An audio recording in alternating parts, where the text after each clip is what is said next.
Hi guys, in today's video I will be showing you how to see hidden files in macOS environment. So let's get to it.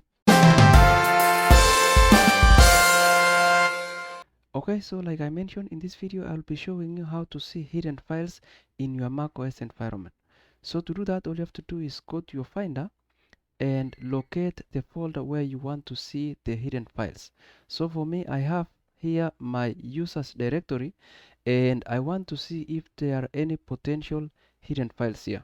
So to do that, all you have to do is in your keyboard, press combination of Command, Shift and period. Okay, so that is Command, Shift and period, and that will show you the hidden files in your directory. Okay, so as you can see, most of these hidden files are the ones that have dot before them.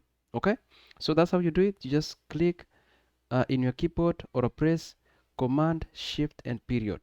And of course, if you press Command, Shift and period, it's going to show them and it's also going to hide them. Okay, so if you want to hide them, just press the same combination. So it's going to toggle on and off.